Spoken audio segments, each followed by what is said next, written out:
지난주에 공부하셨던 종목이 어떤 흐름을 보였는지 살펴보고 시작하겠습니다. 지금까지 공부하셨던 드림팀에서는 혹시나 매도 시기를 놓쳤을 때라도 대응 방법을 알려드린다라는 말씀을 드렸었는데요.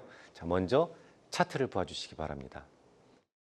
우선 파란색 화살표가 있는 곳이 매도를 하셔야 되는 곳이죠. 강한 양봉의 시가가 3영업일 이내에 깨지면 즉시 매도라고 배우셨기 때문인데요. 특히 이격이 저렇게 크게 벌어져 있는 상황에서 양봉의 시가가 하루 만에 깨졌다면 더는 이 종목을 보유하고 있을 필요가 없습니다. 하지만 아쉽게도 여러분들은 매도 시점을 놓쳤다라고 가정해 보겠습니다. ADX가 30을 넘는 순간은, 그리고 DI-가 ADX보다 높게 형성되어 있다면 그때부터는 매도 보류 상태가 됩니다. DI-가 뭐예요? 하락을 원하는 에너지의 총량을 대변해 주는데요. 매도 보류는 DIO-가 급하게 상승했을 정도로 단기간에 너무 주가가 많이 빠졌으니 잠시 매도하지 마시라는 것을 의미합니다. 바로 붉은색 화살표로 표시된 날이죠. 하지만 그 매도 보류는 ADX가 다시 30 아래로 내려가면서 또다시 매도 가능으로 변하고 있음을 알 수 있습니다. 이제 어느 정도 반등을 주었으니 매도하실 분은 매도하시라는 것을 의미하는데요. 바로 초록색 화살표로 표시된 구간입니다.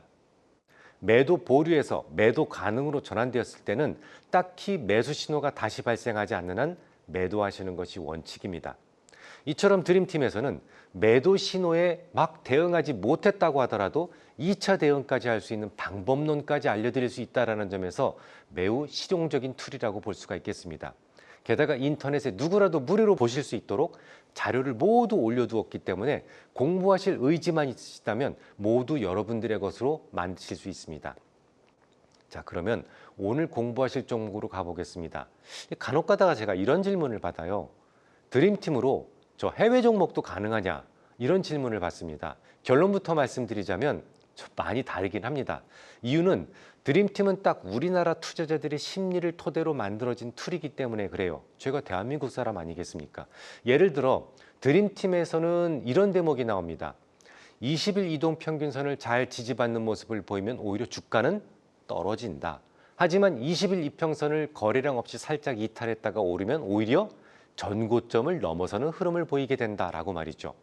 우리나라는 5일선하고 20일선을 가장 중요하게 생각하고 전 국민들이 그 선을 주시하고 있기 때문에 만들어진 역발상적인 이론입니다. 하지만 미국은요. 5일선이나 20일선은 거들떠보지도 않습니다. 아예 그런 게 없어요. 50일선과 200일선을 주로 보죠. 그래서 주가도 20일선보다는 50일선에서의 반응이 훨씬 더 중요합니다. 곧장 입증해 보겠습니다. 먼저 차트를 봐주시기 바랍니다. 자, 요거는 엔비디아라는 종목이에요. 최근 수년 동안 최고의 황제주였죠. 이 종목이 갑별한 상승을 구가할 수 있었던 이유는 독보적인 기술력 때문입니다. 일반적으로 AI 시장을 구성하는 기업들을 논할 때 크게 하드웨어 종목, 소프트웨어 종목 이렇게 나누잖아요. 이런 틀을 딱 벗어 던질 수 있는 기업 두 개를 꼽아라 그러면 하나는 애플이 되고 또 다른 하나는 엔비디아가 됩니다. 그래서 엔비디아는 스스로를 GPU 기업이라고 하지 않고 AI 플랫폼 기업이다라고 지칭하는 것이죠. 실제로 매우 질 좋은 하드웨어와 소프트웨어 사업을 모두 영위하고 있는데요. 우선 하드웨어 사업에는 여러분들 잘 알고 계시는 H100이라든지 블랙웰 같은 GPU가 잘 알려져 있습니다. 하지만 그게 전부는 아니죠. 엔비디아의 가장 강력한 기술력 중에 하나가 여러 개의 GPU를 하나로 연결하면서도 속도의 저하가 없다라는 것인데요. 이처럼 여러 개의 GPU를 속도 저하 없이 연결해 줄 수 있는 것이 NV링크, NV스위치, 인피니밴드 같은 것들입니다. 또한 엔비디아의 대표적인 소프트웨어 중에 하나로 쿠다를 꼽을 수 있는데요. 쿠다는 GPU 성능을 최대한 활용해서 복잡한 계산을 더 빨리 처리할 수 있게 해주기 때문에 전 세계 개발자라면 쿠다를 모르는 사람이 없죠. 실제로 가장 높은 점유율을 유지하고 있습니다. 이 옴니버스라는 소프트웨어는 가상현실을 구현해주는 플랫폼인데요. 비행기 기장들이 시험을 볼 때 진짜 비행기로 연습할 수는 없잖아요. 한쪽 엔진이 꺼지는 상황이나 심지어 랜딩 기어 없이 동체 착륙하는 것들을 시뮬레이터를 통해서 학습하죠. 이처럼 세상에서 가장 질 좋은 소프트웨어와 하드웨어를 동시에 영위할 수 있기 때문에 세계 초인류 기업이 될 수 있었던 겁니다. 자, 이제 차트로 다시 돌아가 보죠. 보시다시피 DMI 신호, 교차 신호는 어때요? 매우 명확하게 떨어지고 있는 편이죠.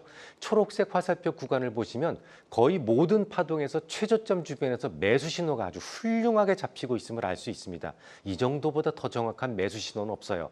하지만 이평선의 원칙을 한번 봐주시기 바랍니다. 전혀 먹히지 않고 있다는 것을 알 수 있죠. 위 차트에서 21선은 검정색 선으로 표시해 두었습니다. 파란색 화살표 구간을 잘 살펴보세요. 21선에서 아무런 저항이나 지지가 없이 그냥 무사 통과하고 있죠. 통과하면서 거래량 터집니까? 없어요. 거래량이 많아진다거나 혹은 자잘한 일봉들이 몇 개가 집중되는 모습을 전혀 찾아볼 수 없습니다. 자, 이번에는 51선을 보아주시기 바랍니다.